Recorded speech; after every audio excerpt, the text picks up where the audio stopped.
Last week I talked to you about these short 15-minute trainings, daily training routines, and today I will talk to you about how to structure bigger training sessions. So come with me.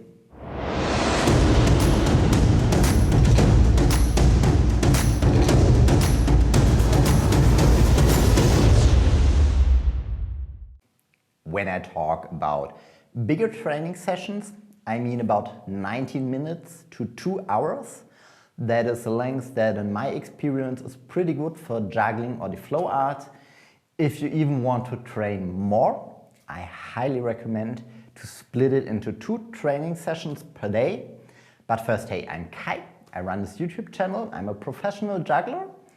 And in this series, about 4 videos, I will talk to you about trainings, how to get really good habits in training and how to structure your training with juggling rings, balls or flow arts with poi and stuff.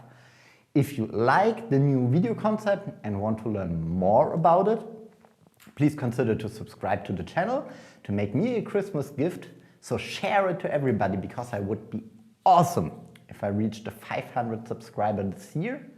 And now start with the content. As always, I'm here talking about my personal experience. I've started nearly 20 years ago with juggling, and I also talk to a lot of other people how they structure their training, like Thomas Dietz, a really big name in the juggling community, and a lot of other people. But it doesn't mean that it fits to you. So just make a little bit of cherry picking and take the best what's suited for you. For me, the longest practice session which will be useful for me is 2 hours. After 2 hours, I'm not really able to do some hard moves anymore. The concentration is left and I have to have a break. But if you have the possibility and you're really motivated, you can do it twice a day. So in the morning you can do a 2-hour practice session, and in the evening you can do a 2-hour practice session, or about 2 hours. In these 2 hours or 19 minutes, I have about 10 to 15 minutes break in between. So 45 minutes to 1 hour will be the first set, and then there will be a second set in this training. I always begin my training sets, the first thing to mention is I try to structure my trainings like I have one set about 45 minutes, 1 hour with one single tool, like only clubs or balls or poi or whatever, and then in the second step a different tool. So I don't switch the tools all the time, and I have a consistent training block with one tool. On every set I have about 10 minutes warm up with a tool where I do just some basic movements, like for example when I warm up with clubs, I've just juggled 3 clubs with singles, doubles, triples and flats in all variants to get used to throwing and get your muscles working and warm. Or when I do it with poi, just some different timings, directions and extensions to get also the shoulders warm and all this movement here. When I'm done with my warm-up, I start to increase the difficulty. So for example, I grab my 4 clubs and do some simple 4 club patterns, and then I starting to work on certain tricks.